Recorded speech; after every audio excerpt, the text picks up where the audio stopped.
Samahan niyo akong magluto ng spaghetti. Ready muna natin yung mga sangkap na gagamitin natin sa pagluluto.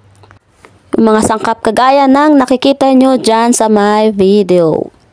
Kayo na ring bahala kung anong brand ang gusto nyong gamitin. Sa isang malaking kaldero, magpakulo tayo ng tubig. Sundan nyo lang yung instruction doon sa may likod ng label ng pasta. Kung gaano karami ang tubig ang ilalagay nyo, kayo na ang bahala. Tapos naglagay lang ako dyan ng asin.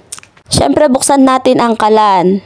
Habang inaantay natin kumulo yan, magbalat na tayo ng bawang. Pagkatapos balatan, inilagay ko lang siya sa mini chopper. Para mapabilis ang trabaho, para lang akong naglalaro, o diba? Hindi naman halatang enjoy na enjoy ko siyang ginagawa. Same procedure lang din ang ginawa ko sa sibuyas para hindi na ako luluha-luha na maghihiwa. Dahil sibuyas talaga ang number 1 nagpapaiyak sa akin. Kailangan din natin ng carrots, binalatan, hiniwa ng maliliit. Inilagay ko rin sa chopper pero hindi kinaya ng blade niya.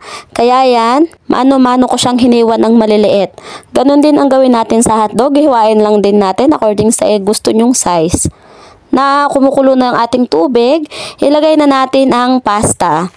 Hayaan lang natin kumulo at constantly nahaluin para hindi magdikit-dikit.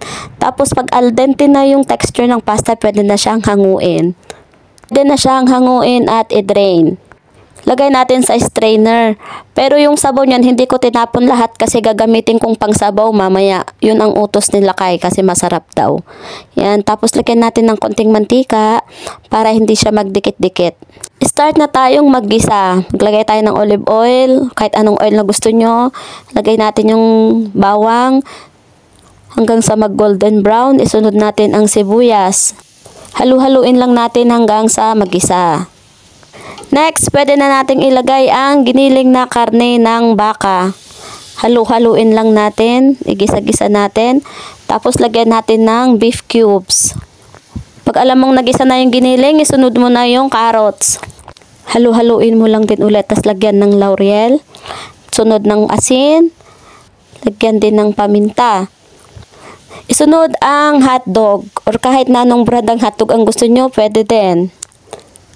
Haluin, tapos ilagay na ang spaghetti sauce. Yan lang yung available na brand doon sa binilang ko at tinatamad na akong pumunta sa kabilang supermarket. Haluin lang ulit. Isunod ang pasta sauce. Kahit anong brand lang din, basta may pasta sauce, mas masarap daw. Mix well, isunod ang ketchup. Pahirapan pa akong magtaktak ng ketchup na to, syuhada. Then, pahinaan ang apoy, low heat, halu-haluin para hindi masunog sa ilalim. Next, 2 tasa ng pinagpakuluan ng pasta kanina. Lagyan ng asukal konti. Halu-haluin lang para hindi masunog sa ilalim.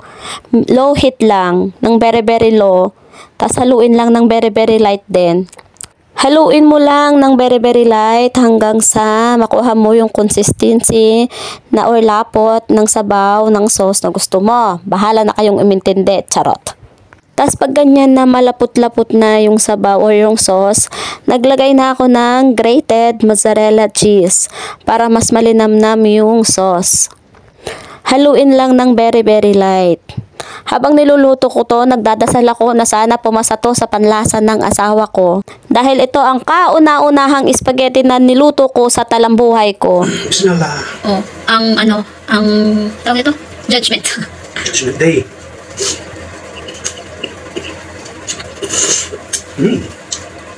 Parang Jollibee lang ah. Sado? Mm. Sure? Yes.